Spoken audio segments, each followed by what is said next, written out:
Bonjour chers petits amis, bonjour chers trésors d'ici et d'ailleurs. Je suis Fernand Conan, votre tonton. Je suis psychologue et psychothérapeute. Aujourd'hui, je veux partager avec vous quelques petites astuces qui vont nous aider quand on est en train d'apprendre, donc quand on est à l'école. Je voudrais commencer par dire que nous sommes différents.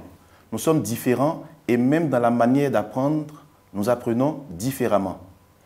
Les astuces que nous donnons ici, il ne faut pas s'en servir comme des étiquettes pour mettre nos amis ou bien quelqu'un d'autre dans des cases, dans des petites boîtes. Non, c'est juste des indications. Quelqu'un peut se retrouver dans un ou deux domaines. L'essentiel est que cela vous aide, quand vous êtes en train d'apprendre, à pouvoir savoir qui vous êtes et à apprendre en fonction de qui vous êtes.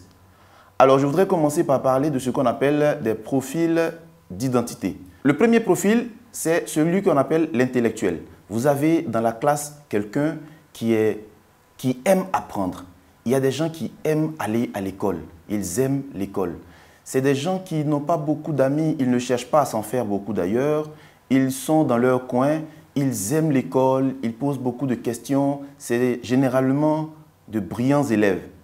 Ce qui leur plaît, eux, ici, c'est d'apprendre. Si vous voulez soutenir des personnes comme cela, il faut leur donner chaque fois l'occasion d'apprendre de nouvelles choses, qu'ils puissent aiguiser leur curiosité. Si vous êtes comme ça, chers petits amis, demandez à papa, à maman de vous faire voir soit des livres, d'aller à des rencontres culturelles où on pose des questions et où vous allez continuer à étoffer tout ce que vous savez déjà. Parce qu'une telle personne, si elle a l'impression que c'est toujours la même chose, ça tourne autour des mêmes sujets, elle peut désapprendre, pas parce qu'elle n'a pas les capacités, mais parce que juste, il n'y a plus rien qui stimule son intelligence. Donc, voici pour le profil dit d'identité pour ce qui est de l'intellectuel. Il y a un deuxième profil dans l'identité qu'on appelle celui du dynamique. Le dynamique, c'est quelqu'un de débrouillard. Il n'est pas forcément bon élève, mais il aime l'action. Ce qu'il aime, c'est passer à l'action. C'est quelqu'un qui a le sens donc de la débrouillardise, qui peut-être à l'école n'était pas très excellent, mais après vous allez voir qu'il réussit dans la vie parce que lui, quand il commence une chose, il sait et il aime aller jusqu'au bout. C'est quelqu'un qui compense donc les difficultés qu'il peut avoir à l'école par son sens de l'action. Il va vous inciter tout de suite à passer à l'action, il faut qu'on agisse, il faut qu'on bouge. Si vous avez une telle personne, c'est difficile de la maintenir dans un endroit quand elle est en train d'étudier, assise pendant 2, 3, 4 heures sans bouger, elle ne va pas y arriver. Il faudrait trouver à cette personne des alternatives, c'est-à-dire de temps en temps peut-être bosser pendant 15, 20, 30 minutes, arrêter, faire une pause, aller faire autre chose, jouer et puis revenir. C'est une personne, comme je l'ai dit, qui aime l'action et si vous la mettez dans ces conditions-là, elle va donner le meilleur d'elle-même. Voilà ce qu'on peut dire pour le dynamique. Le troisième profil que je voudrais vous présenter, c'est celui de l'aimable. Une personne aimable en apprentissage, c'est qui? C'est cette personne qui aime apprendre pour faire plaisir. Donc, c'est un élève qui va aller à l'école, qui va vouloir bien travailler pour faire plaisir à sa maman, à son papa, à sa maîtresse ou bien à son maître de classe. C'est quelqu'un qui est plutôt sociable, bon à vivre, gentil, l'élève modèle dans la classe.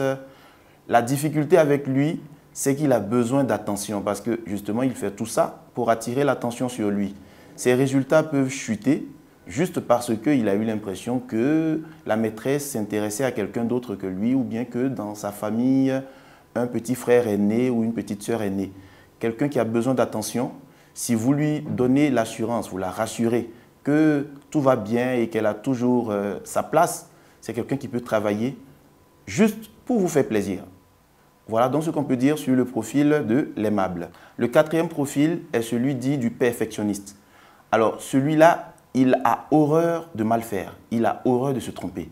C'est quelqu'un qui va toujours être là, voir les mauvais côtés des choses. Ah, mais ce qu'on a fait là, et si ça ne marchait pas? Mais et si ça ne va pas dans le sens qu'on a souhaité? Mais et si la maîtresse n'est pas contente? Et si je n'ai pas de bonnes notes? Voilà quelqu'un qui, à force de faire cela, peut rester sur un devoir, ne pas aller jusqu'au bout, parce qu'il fait, il revient, il contrôle. Est-ce que je n'ai pas fait d'erreur dans la première équation? Est-ce qu'il n'y a pas eu d'erreur dans la suite? C'est une personne qui, quand tout va bien, est très fiable parce qu'elle vous donne un travail toujours bien fait. C'est quelqu'un qui veille à ce que le travail soit propre et sans tâche. Par contre, quand elle est stressée, quand elle est anxieuse, cette personne-là, à force de vouloir bien faire, peut aller jusqu'à saboter même son propre travail. Ne dit-on pas que le mieux est l'ennemi du bien?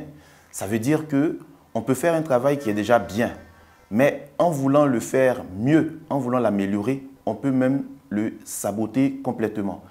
Ces choses arrivent fréquemment chez les personnes de profil perfectionniste qui peuvent détruire leur travail à force de vouloir le corriger, le rendre parfait. Ce qu'il faut retenir au thème de cette première émission, c'est que nous sommes différents et nous apprenons différemment.